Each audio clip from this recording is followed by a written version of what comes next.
Potato nests with the most delicious chicken filling. It sounds delicious. I suggest you prepare this dish right now. We take 70 grams of pre-peeled and washed potatoes and cut them into medium-sized pieces. I admit that the shape is not very important because later we will prepare mashed potatoes. We send it to the water, add salt, and put it on the fire. While the potatoes are cooking, let's start with the shallots. Cut one head into small pieces. Pay attention to how I do it. This method allows the bulb not to spread out when slicing.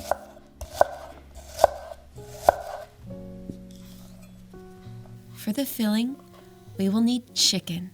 Take 3 fillets and cut them into not very large pieces. I know that many people dislike this meat for its dryness. In fact, it can be very tasty if properly prepared. The important thing is a short roasting period, so the fillet retains all the juices inside. In a frying pan, pour vegetable oil and the onions, followed by the fillet.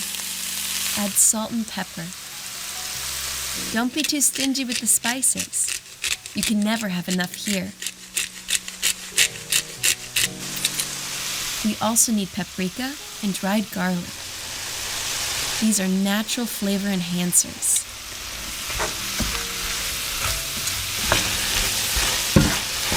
Now mix everything and leave for 3 to 4 minutes.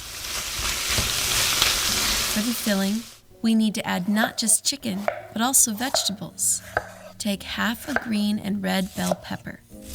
This will make the dish look so much brighter, but you can choose one of any color. Send the chopped peppers to the pan with the other ingredients. Mix everything together again. It's time to add those bright notes and delicious juices. We put a tablespoon of tomato paste in the filling. Leave it to cook for another 3 to 4 minutes. It can be removed from the fire. While the filling cools, check the potatoes. They're already cooked.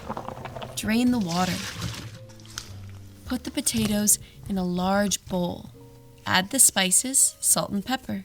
This is the future base of our dish, the very nests. They shouldn't be too bland.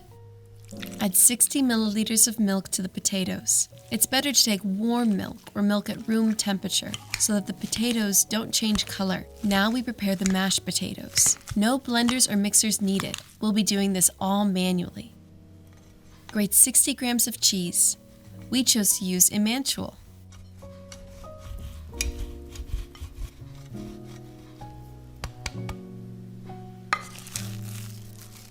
Our base is almost ready. We knead it properly. Look at what a tender and dense puree we got.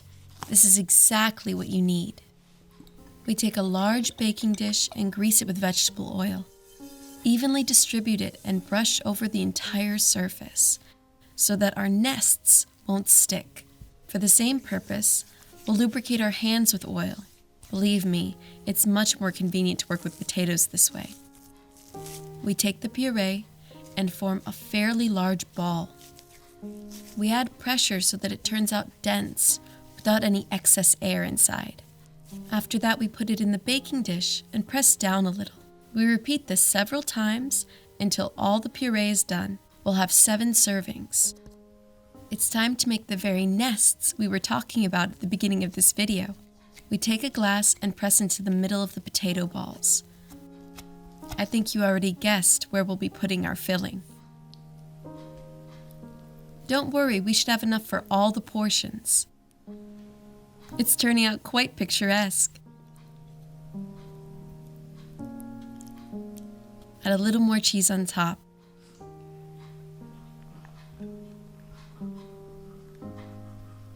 We send our baking dish to the oven for 10 minutes. The temperature is set at 200 degrees Celsius. In the meantime, we take care of the greens. Chop a few small sprigs of parsley. It's done. It's time to take the dish out of the oven. Look at what a beautiful crust has appeared. Sprinkle with herbs and try it. This is so tender. Both the puree and the filling are just very soft. See how the cheese stretches? Congratulations, you did well.